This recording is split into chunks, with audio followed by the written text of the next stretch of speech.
Hello everyone, मैं गौरव परिमल आप सभी का स्वागत करता हूं हमारे यूट्यूब चैनल में। तो आज के इस वीडियो में हम हॉस्टल वार्डन की परीक्षा में मैथ्स के जो 25 क्वेश्चन आए थे उनका सॉल्यूशन देखने वाले हैं। क्वेश्चन का जो स्तर था वो यह नहीं कह सकते कि बहुत ज़्यादा डिफिकल्ट था या बहुत ही ज़्यादा ईजी था। टाइम थोड़ा कंज्यूमिंग था और कॉन्सेप्चुअल भी था। कुछ क्वेश्चन ऐसे थे जो ऐसा लगे कि जो जनरली उतने क्वेश्चन पेपर में पूछे नहीं जाते, 2 से 3 क्वेश्चन, लेकिन बाकी उन 2 से 3 क्वेश्चन को छोड़ दिया जाए तो जिन्होंने अच्छी तैयारी करी होगी उनका 25 में 22 या 21 तक तो आराम से आ सकता है स्कोर। 25 में 22 इस क्वेश्चन पेपर के लिए एक अच्छा स्कोर कहा जाएगा। चलिए, पहला क्वेश्चन जो है, 5 अंकों की सबसे छोटी संख्या जिसे 3, 4, 5, 6 से विभाजित करने से प्रत्येक स्थिति में शेषफल 2 प्राप्त होता है। कभी भी ऐसा जो क्वेश्चन आता है 3, 4, 5, 6, 5 अंकों की सबसे छोटी संख्या क्या होती है? 1 लिखो और 4 जीरो लगाओ, 10,000। ठीक है। अब 3, 4, 5, 6 से विभाजित करने पर तो 3, 4, 5 और 6 का क्या लेते हैं हम? एलसीएम लेते हैं। एलसीएम ले लेते हैं, 2 दूनी 4 और 2 तिया 6। यहाँ से फिर 2 और ये 3, फिर एक बचेगा हमारे पास 5, 2 दूनी 4 तिया 12, 5 60। तो हमारा जो एलसीएम आया है वो क्या आया है? 60 आया है। एलसीएम आया है हमारा 60। अब डिवाइड किसको करना पड़ता है? इस संख्या को, 5 अंकों की सबसे छोटी संख्या। तो 60 से मैंने डिवाइड कर दिया 5 अंकों की सबसे छोटी संख्या को। तो 60 एकम 60 बचा 40, फिर उतारा मैंने 0, 60 छक्के 360, फिर उतारा 40, फिर एक और 0 बचा हुआ है तो फिर से 60 छक्के 360 और यहाँ मेरा शेषफल जो आया है वो है 40। ठीक है। चलिए, अब सॉल्व करने का तरीका क्या है? ये 166 है, इसमें मैं 1 जोड़ूंगा, मतलब ये कितना हो जाएगा? 167। तो 167 को मल्टीप्लाई करूंगा मैं 60 में, 166 में 1 ऐड करके। एलसीएम एचसीएफ की क्लास में मैंने ये सब कुछ सिखाया हुआ है।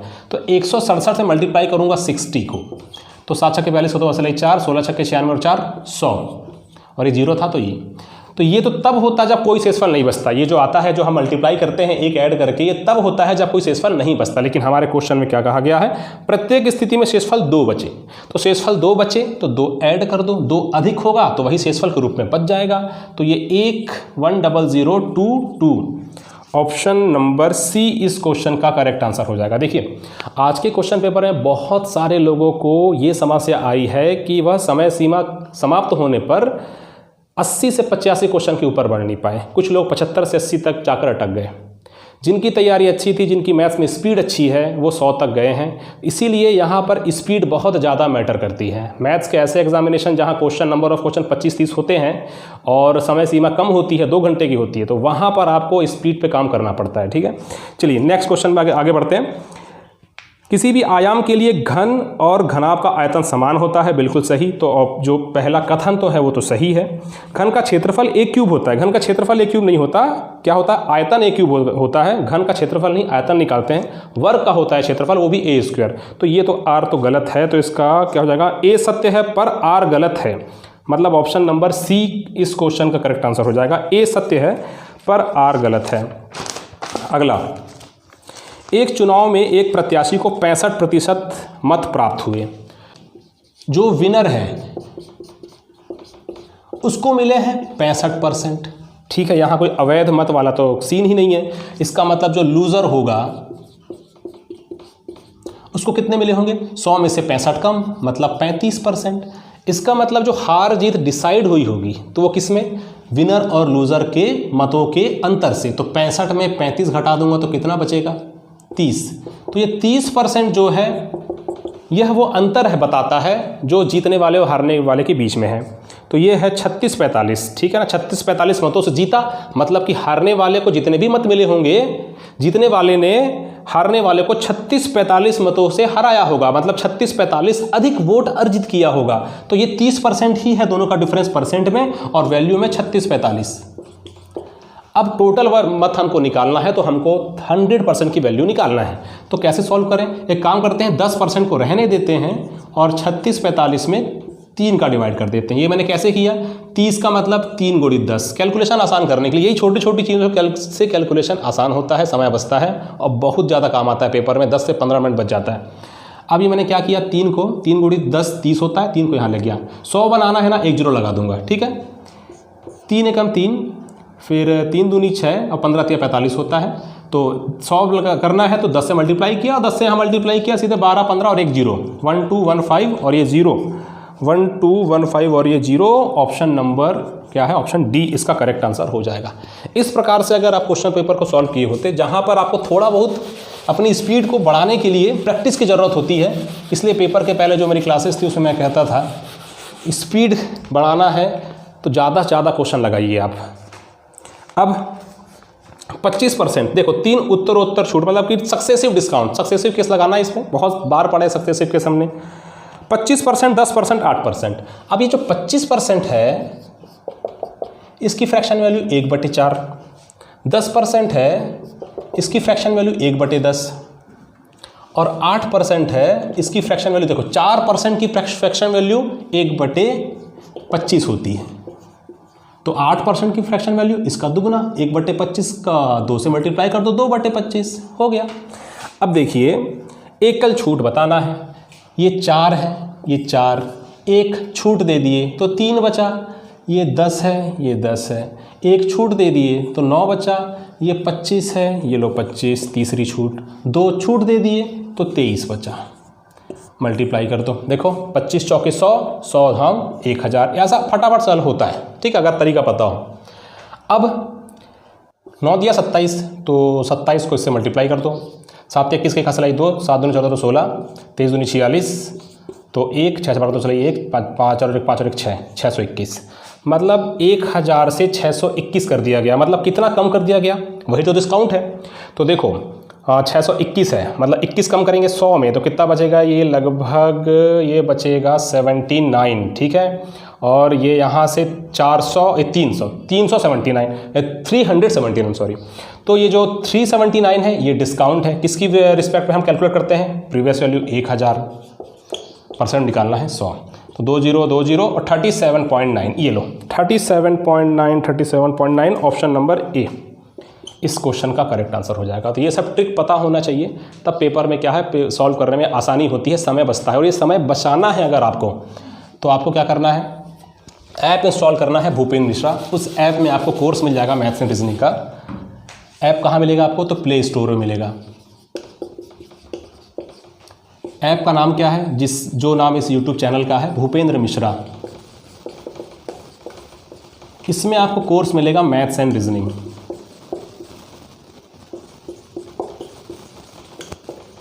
कोर्स का प्राइस 1499 है, लेकिन अभी 30% डिस्काउंट जो चल रहा था कूपन कोड हॉस्टल 30 को अप्लाई करने पर, उसे और बढ़ा दिया गया है 1 वीक के लिए। तो ये जो कूपन कोड अप्लाई करेंगे तो प्राइस 1049 हो जाएगा। आपको उसमें बहुत सारे मेथड, बहुत सारे ट्रिक्स सीखने मिलेंगे। आप आने वाले एग्जामिनेशन में आपके साथ ऐसा समय कम पड़ जाने वाला या कॉन्सेप्ट की थोड़ा सा पकड़ कमज़ोर होने के कारण क्वेश्चन छूट गया या समय नहीं दे पाए क्वेश्चन को ज़्यादा या गलत बना दिए, ऐसी समस्या नहीं होगी। चलिए, अब इसके अलावा टॉपिक वाइज मैथ्स की टेस्ट सीरीज़ भी है। आप टॉपिक वाइज टेस्ट सीरीज़ ले सकते हैं, 170 प्राइस है, उसमें भी हॉस्टल 30 अप्लाई कर दीजिएगा, ठीक है ना। प्राइस कम हो जाएगा, कुछ 119 के आसपास पड़ जाता है ये। इंग्लिश का कोर्स है, इंग्लिश का कोर्स भी आप परचेज़ कर सकते हैं। कोर्स का प्राइस है 499, कूपन सेम टू सेम यही कूपन अप्लाई कर देंगे। किसी प्रकार की कोई भी समस्या आती है कोर्स परचेस करने के रिगार्डिंग 932393 इस नंबर पर कॉल कर देंगे। चलिए आगे बढ़ते हैं। अगला क्वेश्चन है, ये सही जोड़ी मिलाने वाला क्वेश्चन है। इसमें दिया है 250। देखिए सही जोड़ी वाला क्वेश्चन है, तो मैं सीधे सीधे क्वेश्चन आपकी स्क्रीन पर नजर आ रहा होगा, मैं बताता हूँ क्या आएगा इसमें। ऐसे क्वेश्चन में कोई भी एक को ले वो आप, जैसे कि ऑप्शन सी दिख रहा है इसमें, 2/3 बराबर 4/6 बराबर 6/9। तो सब में 2:3 2:3 दिख रहा है। कोई ऐसा ऑप्शन है जिसमें 2:3 दिख रहा है, तो ऑप्शन 2 है। 12 18 6 2 6 3 2:3। इसका मतलब तो ये समझ में आ गया कि आपको सी का बनेगा 2 से। सी का 2 देखिए, दो जगह बी में भी है सी में है, तो एक और चीज़ चेक कर लेते हैं। 250 मिलीलीटर होता है, लगभग 1/4 ऑफ 1 लीटर। तो 1/4 ऑफ 1 लीटर, इसका रेशियो ले रहे हैं हम किससे, 2 लीटर से। अब इसको रेशियो में सिंप्लीफाई कर लो। कैसे करेंगे हम, 4 को यहाँ मल्टीप्लाई कर दो दोनों तरफ, 4 यहाँ भी, 4 यहाँ भी, तो ये कट जाएगा और 4 दूनी 8 हो जाएगा, 1:8। तो ऐसा कुछ ऑप्शन है जिसको काटने पर 1:8 आ रहा है? बिल्कुल है, ऑप्शन नंबर 3, 4:32, 4 8 32। इसका मतलब ये हुआ कि आपका A3। अब C2 तो हमने देख चुके थे और A3 किस में है? तो C में है, ठीक है। इसका मतलब ऑप्शन नंबर C इस क्वेश्चन का करेक्ट आंसर हो जाएगा। जिन्होंने C लगाया है बिल्कुल सही उनका आंसर है।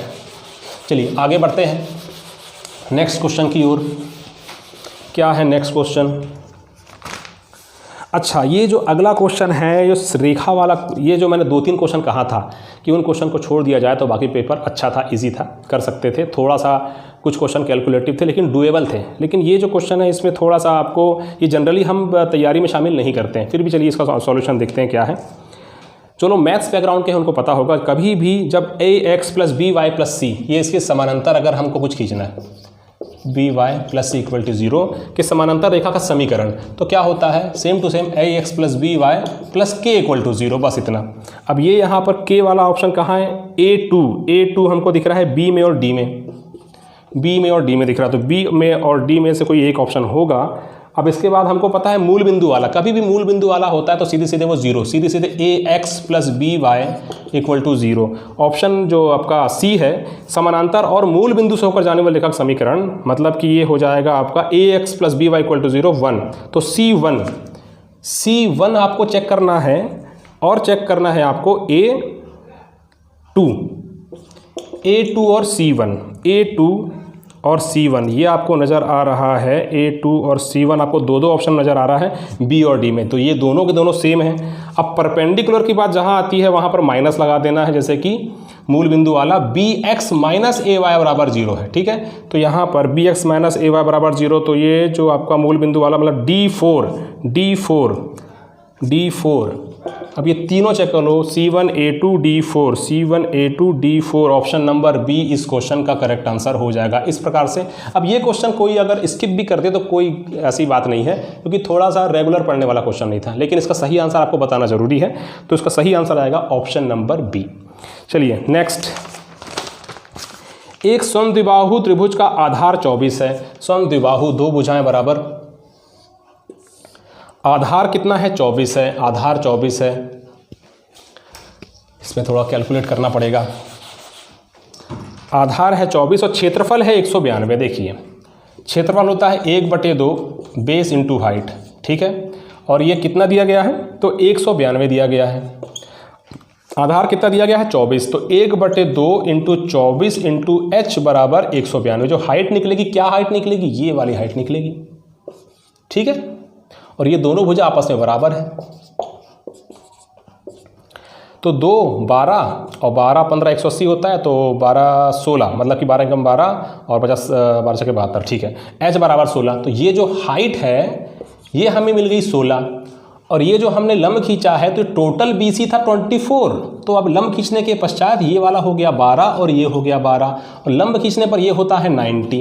इसका मतलब ये ट्रिपलेट बन सकता है क्या? हम ट्रिपलेट से लगा सकते हैं क्या? 90 डिग्री है, समकोण त्रिभुज है, तो ये 16 12, तो ये कितना होगा? समकोण त्रिभुज में अगर आप कर्ण निकालना चाहते हैं और आपको लंब पता है, आपको आधार पता है, तो कर्ण आसानी से निकाल सकते हैं। कैसे निकालेंगे? 16 का स्क्वायर 256, 12 का स्क्वायर 144, ये हो गया 400, 256 और 144 400, और 400 का √20, तो ये वाली भुजा हो गई 20, ये 20, तो ये भी होगी 20, क्योंकि दोनों भुजा आपस में बराबर है, समद्विबाहु है।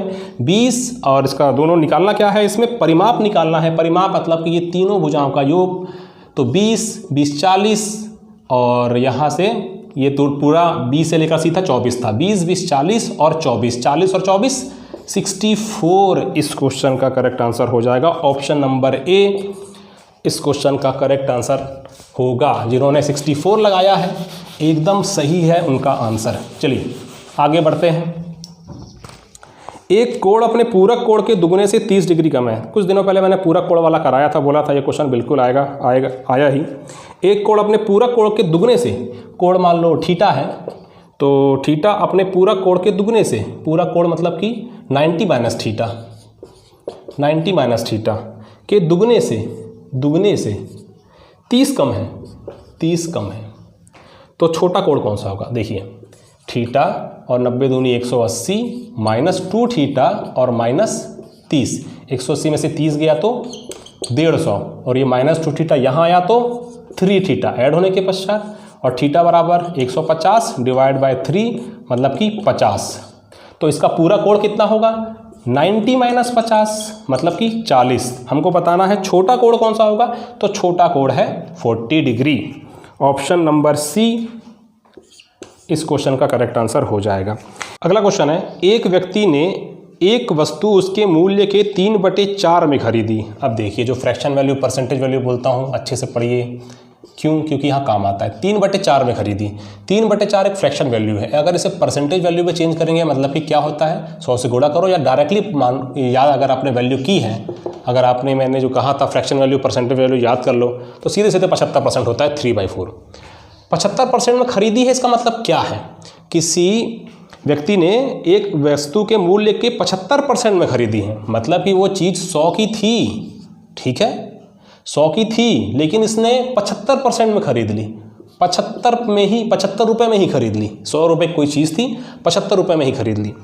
अब उसके मूल्य से 20% अधिक में बेची। अब इसका मूल्य था एक्चुअल में 100 था ना, तो उसके मूल्य से 20% अधिक में, तो 100 का 20% अधिक मतलब कि 20 रुपये अधिक 100 रुपये अधिक है मतलब कि 100 में 20 जोड़ूंगा 120। 100 की चीज़ थी उसके 75% में खरीदी, खरीदने के टाइम उसने क्या 25 रुपये कम में खरीदा, लेकिन बेचने के टाइम 20% अधिक में 20 रुपये अधिक में बेचा। तो एक्चुअल में 75 में खरीदा 120 में बेचा, तो कितने का फ़ायदा लिया 25 और 20 55, ठीक है। और व्यक्ति का लाभ, अब यहाँ बात ये आती है कि मैं लाभ निकालूंगा तो डिवाइड बाय इस 100 को करूँगा कि 75 को करूँगा, ये पहला प्रश्न है। किसको करूँगा 75 को करूँगा, क्योंकि लाभ हमेशा क्रय मूल्य पर काउंट होता है। उसने कितने में खरीदा, उस व्यक्ति ने उस सामान को कितने में खरीदा, उसने 75 में खरीदा, इसका मतलब उसका CP 75 होगा, तो ये 75 में कैलकुलेट होगा, ठीक है। 25 दिया 75, 25 चौके 100 और ये हो जाएगा आपका यहाँ पर 25 और 20, अच्छा 25 और 20 45 होगा, ठीक है ना, तभी तो। अब ये 3 15, 15 चौके 60, 60% ऑप्शन नंबर बी इस क्वेश्चन का एकदम करेक्ट आंसर हो जाएगा। इस प्रकार से आपको क्वेश्चन सॉल्व करना था। जिनका 60% है एकदम सही उनका आंसर है। आगे बढ़ते हैं। जब एक तिर्यक रेखा दो रेखाओं काटती है तो दोनों रेखाएं समांतर होगी तब जब उनके आंतरिक वैकल्पिक कोण समान होंगे और जब उनके बाह्य वैकल्पिक कोण समान होंगे, मतलब ए और सी मतलब ऑप्शन नंबर बी इस क्वेश्चन का करेक्ट आंसर हो जाएगा। आगे, यदि किसी कोण और उसके पूरक कोण के आधे का योग 75 है, कोण मतलब थीटा और उसके पूरक कोण का आधा मतलब कि 90 माइनस थीटा का आधा का योग 75 है, का योग 75 है, तो कोण क्या होगा, तो देखो उसका एलसीएम ले लो, ये 2 हो गया और ये 2 थीटा प्लस 90 माइनस थीटा बराबर 75, 2 यहाँ मल्टीप्लाई होकर हो जाएगा 150 और 2 theta minus theta, theta plus 90, theta बराबर 150 माइनस 90 मतलब कि 60। तो ऑप्शन नंबर सी इस क्वेश्चन का करेक्ट आंसर हो जाएगा, ठीक है। चलिए आगे बढ़ते हैं। क्वेश्चन नंबर 52, निम्न में से कौन सा ठोस है, तो देखिए इस क्वेश्चन में जो आपका आंसर है, देखिए घन और बेलन ये दोनों के दोनों ठोस हैं, इसका मतलब ऑप्शन सी केवल ए बी ये इस क्वेश्चन का करेक्ट आंसर हो जाएगा, ठीक है। एक रेलगाड़ी, अगला क्वेश्चन, एक रेलगाड़ी जिसकी लंबाई 180 मीटर है एक बिजली के खंभे को 6 सेकंड में पार करती है, तब एक पुल जिसकी लंबाई 240 मीटर है को पार करने में कितना समय लगेगा। एक इसकी चाल कैसे निकल जाएगी, दूरी दिया है और समय भी दिया है, तो चाल बराबर दूरी बटे समय। मैंने हमेशा कहा है रेलगाड़ी हो या स्पीड टाइम डिस्टेंस हो, यही है रामबाण। चाल कैसे निकल जाएगी, चाल दूरी बटे समय होता है, तो 180/6। यूनिट कन्वर्जन वाला कोई सीन है क्या यहाँ पे, तो नहीं है, सब सेम यूनिट है, तो ये हो जाएगा 6 × 18 और 0, तो चाल कितनी हो गई उस रेलगाड़ी की, चाल है 30 मीटर प्रति सेकंड, ठीक है।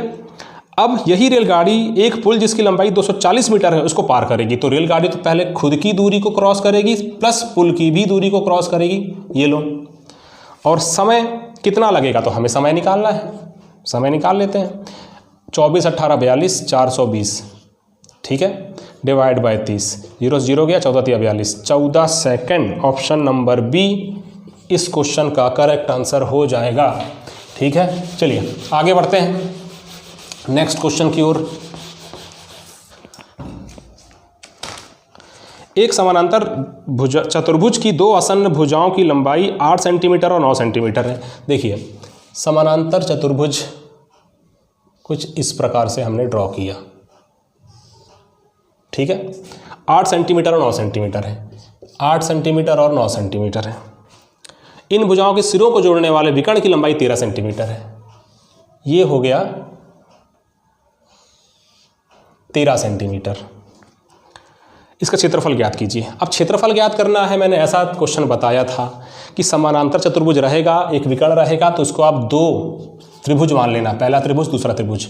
और देखिए ये 13 है तो ये दोनों त्रिभुज तो क्या है, ये 13 है, ये जो विकर्ण है इसके लिए भी 13, इधर के लिए भी 13 है, और ये समानांतर है तो ये 9 है तो ये 9 है, ये 8 है तो ये 8 है। मतलब दोनों के दोनों त्रिभुज क्या है, उनका क्षेत्रफल निकालेंगे और जोड़ेंगे तो समानांतर चतुर्भुज का क्षेत्रफल निकल जाएगा। और हमको ये काम केवल एक बार करना है, क्योंकि 13, 8, 9 दोनों एक ही है। क्षेत्रफल एक का निकालो, उसको डबल कर दो, आपका समानांतर चतुर्भुज का क्षेत्रफल आ गया, आंसर आ जाएगा। अब ऐसा 13, 8, 9 विषम बाहु त्रिभुज।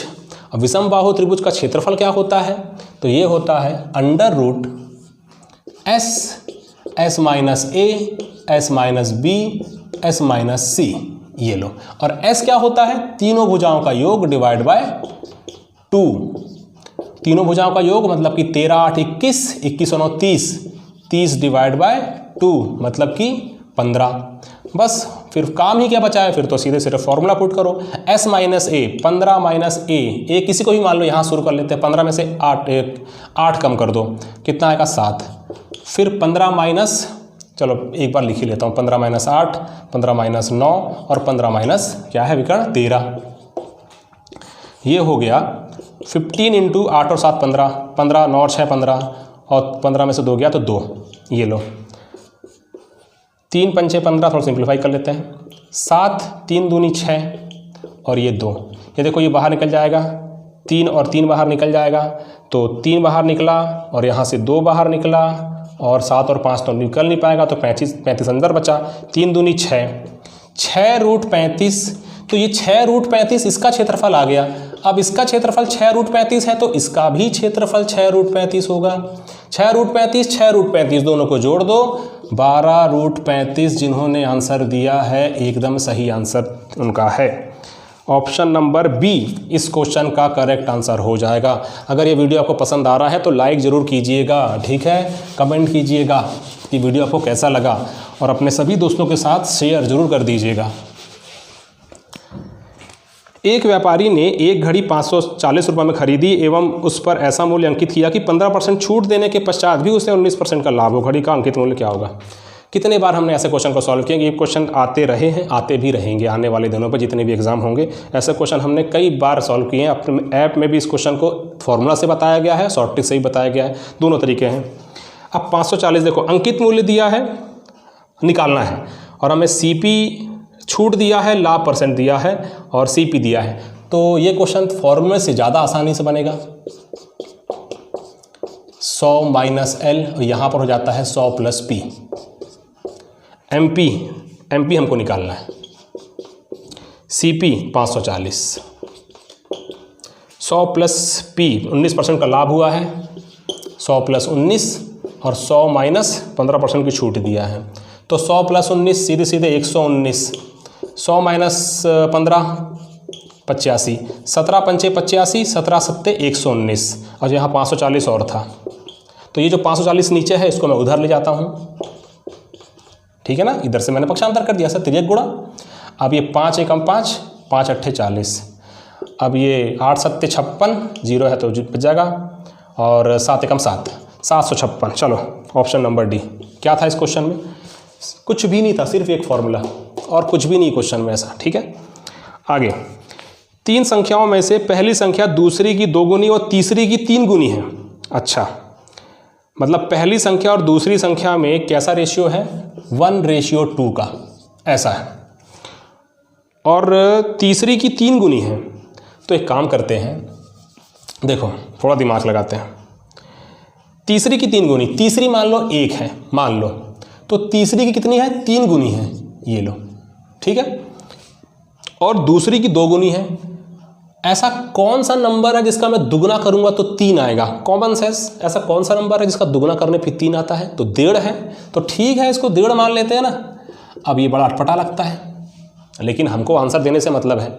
ये हम 1.5 लिए हैं कि 2.5 लिए हैं, इससे कोई मतलब नहीं होता। हम अपने हिसाब से सिंप्लीफाई कर लेते हैं। 1.5 है ना, 1.5 क्या होता है एक्चुअल में? 3/2 ही तो होता है। तो ये यहाँ से आप 2 हर में दिख रहा है, ये भी थोड़ा सा अजीब लगता है, तो सब में 2 से मल्टीप्लाई करो। गणित आपके हिसाब से चलता है। 3 दूनी 6, 2 से 2 गया, ये 3 और ये बचा आपके पास 2। तो ये रेशियो है। जो पहली संख्या है तीसरी की 3 गुनी, देखो 2 तिया 6, ठीक है ना। दूसरी संख्या की दुगनी, 3 दूनी 6, बिल्कुल है। तो ये रेशियो है। क्लियर? यदि उनका औसत 88 है, औसत 88 कहने का मतलब 6, 3, 9 और 2 11 का औसत मतलब कि 3 डिवाइड करूंगा 3 से, 3 नंबर से, तो ये 88 है। ये सब रेशियो में चल रहा है, तो मैं मान लेता हूँ यहाँ कुछ x, ये x मान लेता हूँ, ठीक है ना, और आपको आसान लगेगा समझने में। तो 11 × 88 और 8 × 24, x रेशियो बराबर 24। तो प्रथम और तृतीय संख्या का अंतर क्या है? देखो प्रथम और तृतीय का अंतर देखो, 6x में से 2x कम कर दो, 4x बचेगा, तो ये है 4x। और आंसर देना है हमको संख्या में, तो x का मान रख दो, क्या है 24। 24 दूनी 48, 48 दूनी 96, 96 आपका करेक्ट आंसर हो जाएगा। ऑप्शन नंबर ए इस क्वेश्चन का करेक्ट आंसर है। ये लो, ऐसे आपको पेपर में क्वेश्चन सॉल्व करना था। चलिए अब अगला क्वेश्चन, नेक्स्ट क्वेश्चन जो है, ये भी थोड़ा ऐसा क्वेश्चन था जिसको आप चाहे तो छोड़ सकते थे, क्योंकि ये हमारे जनरल तैयारी में शामिल नहीं होता वैसे ऐसे ये टॉपिक। चलिए क्या है क्वेश्चन? एक रेखा का समीकरण जो बिंदु A23 से गुजरती है और x अक्ष के साथ 45 अंश का कोण बनाती है। यदि यह रेखा सरल रेखा x + y + 1 = 0 से बिंदु P पर मिलती है तो दूरी बताइए AP की। देखिए सबसे पहला तो क्या होता है, ये x एक्सिस और y एक्सिस हमको बनाना पड़ेगा, ठीक है ना, x और ये y। अब ये 45 डिग्री का कोण बनाती है x अक्ष के साथ कुछ ऐसा, और इसमें बिंदु है A जो है 2 और 3, ठीक है। और यदि यह रेखा सरल रेखा x + y + 1 = 0 से बिंदु P पर मिलती है, तो AP की दूरी ज्ञात करना है। देखिए, और पहला बिंदु दिया गया है 2, 3, A दिया गया है 2, 3। सबसे पहला काम तो ये है, y - y1 tan theta x - x1, यहाँ 1 या कुछ भी ले सकते हैं। अब ये जो वैल्यू है x1 और y1 वो 2 और 3 है, ठीक है ना। अब ये tan थीटा बराबर कितना दिया गया है 45, y - y1 3, x1 2, x - 2, y - 3, tan 45 होता है 1, x - 2, ठीक है। अब यहाँ से मैं काम करता हूँ, -2 यहाँ जाएगा तो 2 - 3 बराबर x - y -1, x - y बराबर -1। ये पहला इक्वेशन। एक इक्वेशन दिया गया था हमें यहाँ पर x + y = -1, एक और, तो x + y = -1। इन दोनों को हमें सॉल्व कर लेना है। इन दोनों को सॉल्व करेंगे तो ये हो जाएगा 2x = -1 - 2, 2 से 2 गया तो x बराबर -1, और यहाँ इस समीकरण में y कुछ है ही नहीं, तो y बराबर हम क्या बोलेंगे 0। तो x बराबर -1 और y बराबर 0, इसकी दूरी ज्ञात करना है इन बिंदु से, 2 और 3 से। तो कैसे करते हैं दूरी ज्ञात करने के लिए? हम √2 -1 और इस पूरे का होल स्क्वायर प्लस 3 - 0 का होल स्क्वायर, तो ये हो जाएगा -1 का होल स्क्वायर 1। अच्छा, ये तो पूरे का है ना, तो 2 + 1 इसका होल स्क्वायर और ये 3 का होल स्क्वायर, तो ये 3 का होल स्क्वायर प्लस 3 का होल स्क्वायर, ये हो जाएगा 9 + 9 मतलब कि √18। अब √18 है तो इसको 9 × 2 और 3 बाहर निकाल लो, 3√2। 3√2 कहाँ है? ऑप्शन में बी में है। ऑप्शन बी इस क्वेश्चन का करेक्ट आंसर हो जाएगा। अब जिनसे ये क्वेश्चन छूट गया होगा या गलत बन गया होगा, इससे कोई बहुत ज़्यादा परेशान होने की ज़रूरत नहीं है। 1 से 2 क्वेश्चन ऐसे आते ही हैं। चलिए अब आगे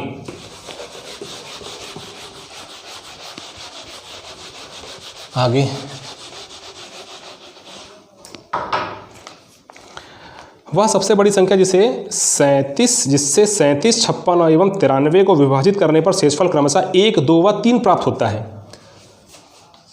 37, 56 और 93 को विभाजित करने पर शेषफल 1, 2, 3 प्राप्त होता है। तो शेषफल को इससे माइनस कर दो।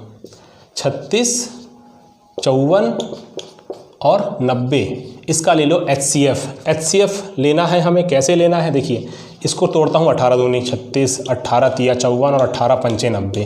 2, 3, 5 अलग संख्याएं हैं, सब में कॉमन क्या है, बड़ी से बड़ी कॉमन संख्या हम क्या निकाल सकते हैं इन तीनों में, तो 18 ही निकाल सकते हैं।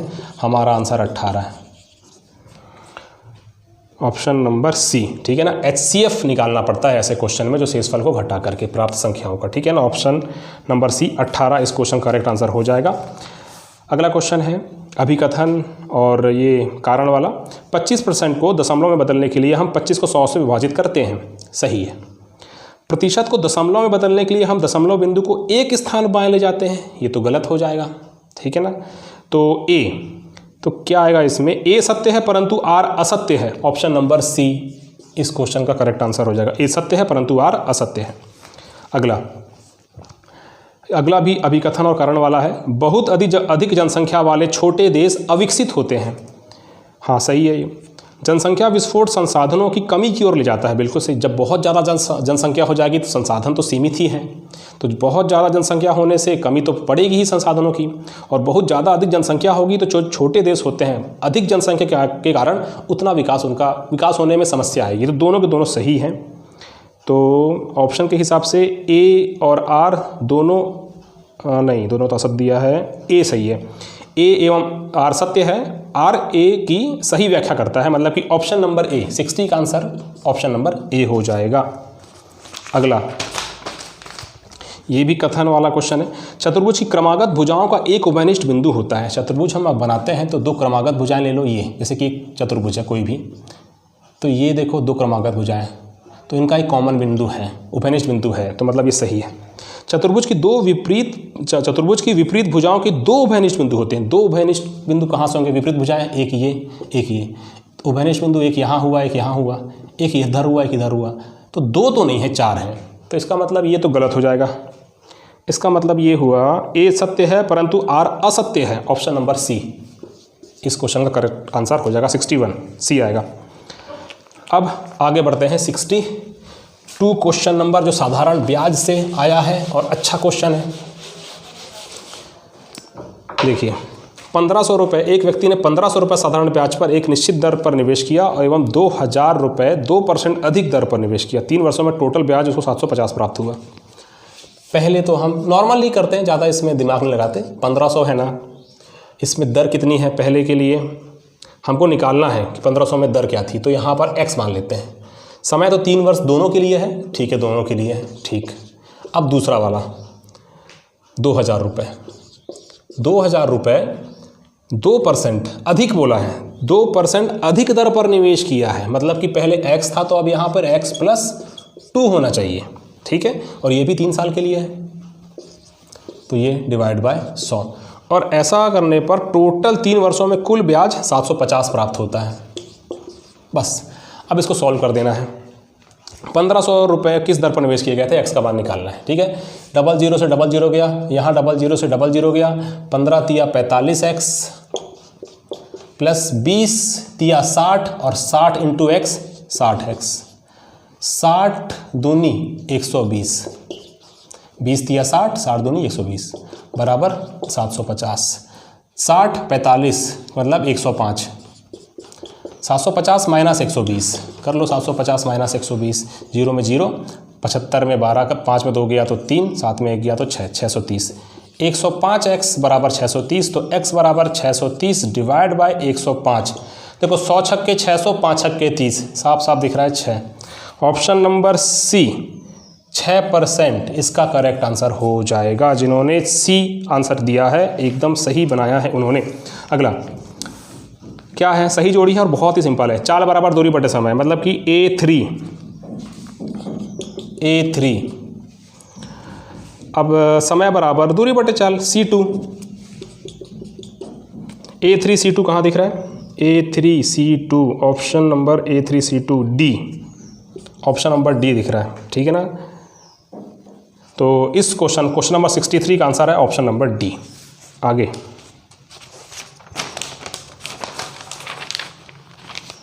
निम्न ज्यामितीय आकृतियों को उनके फलक की संख्या से जोड़ी बनाइए। बेलन, अब बेलन का फलक कितना होता है अगर हम देखें, इसको आकृति बना के ही समझा देता हूँ। वैसे तो रटाया है कि घन के कितने फलक होते हैं, बेलन की कितनी सतह होती है, फिर भी देखिए ये तो पहली सतह ऊपरी सतह है, ये निचली सतह और एक सतह ये वाली, ठीक है ना, 1 2 3।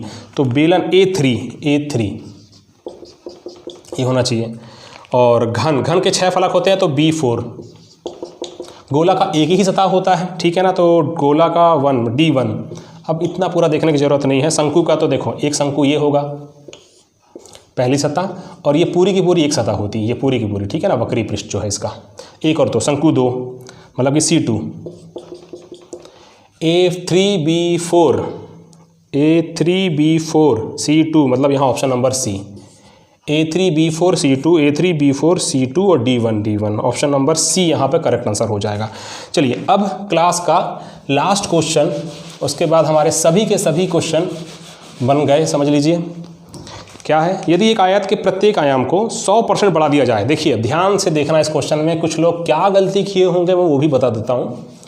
100% बढ़ा दिया जाए, अब 100% की फ्रैक्शन वैल्यू बताओ तो 1, ठीक है ना, 1/1 और सिंप्लीफाई कर दिया। अब 100% बढ़ा दी जाती है, मतलब पहले 1 थी, अब 1 में 1 और बढ़ा दी गई, तो 1 में 1 और बढ़ा दी गई तो 2 हो गई। पहले 1 था, उस 1 में इसी 1 को फिर जोड़ दिए, मतलब पूरा का पूरा 100% जोड़ दिए, तो 1 से 2 हो गया, ठीक है। अब आयत का जो क्षेत्रफल होता है वो होता है लंबाई गुणित चौड़ाई। ये हमारा सक्सेसफुल मेथड, लंबाई गुणित चौड़ाई वाला। और चौड़ाई चाहे उसकी जो भी हो, लेकिन 100% बढ़ाई गई है, तो वो भी जो है 1 से क्या हो गया, 1 से 2 हो गई, मतलब 1 से ये भी हो गई 2। अब क्षेत्रफल में क्या फ़र्क पड़ेगा, अब इसको मल्टीप्लाई करना होता है, ये 1 और ये 2 दूनी 4। अब बहुत लोगों ने क्या किया होंगे, अरे 4 दिख रहा है 400 आंसर मार दिया, ऑप्शन नंबर डी सही हो गया, बन गया अच्छा पेपर। ऐसा नहीं होता। क्यों नहीं होता, देखिए 1 से 4 हुआ है तो कितना बड़ा है, 1 और 3 4, 3 बड़ा है ना। 1 से 4 हुआ तो कितना अधिक है, 1 से 4 कितना अधिक है, 3 अधिक है। प्रीवियस वैल्यू 1% निकालेंगे, 100 से मल्टीप्लाई करेंगे, 300%। क्षेत्रफल में वृद्धि हुई है, 300% की वृद्धि हो गई, ठीक है। तो ऑप्शन नंबर सी इस क्वेश्चन का आंसर हो जाएगा, ठीक है। तो ये हुआ। जब आप देखें कि आपके पास मान लो 50 रुपये है और आपके पास 100% की वृद्धि हो गई, तो यही 50 फिर से जोड़ोगे ना, तो 50 100 होगा, कुछ वैसे ही समझ लीजिए। तो इस क्वेश्चन में पहले क्षेत्रफल 1 रेशियो था, बाद में रेशियो 4 रेशियो हो गया है, तो 1 रेशियो से 4 रेशियो हो गया है। इसका मतलब क्या हुआ है, 300% की वृद्धि हुई है। 1 का 300% कितना होगा, 3, तो 3 की वृद्धि हुई है, और उसमें हम इसको जोड़ते हैं 3 और 1 4, तो 300% की वृद्धि हो गई है इसमें। क्लियर है। चलिए ये तो हो गए क्वेश्चन जो हॉस्टल वार्डन की परीक्षा में आज जो क्वेश्चन आए थे, गणित के 25 में 25 क्वेश्चन। आपको यह वीडियो कैसा लगा कमेंट करके ज़रूर बताइएगा, लाइक ज़रूर कीजिएगा। जो लोग पहली बार इस चैनल से जुड़ रहे हैं, वीडियो को देख रहे हैं, उन लोग सब्सक्राइब जरूर कर लेंगे और बेल आइकॉन में प्रेस कर देंगे। वीडियो को अंत तक देखने के लिए धन्यवाद आपका।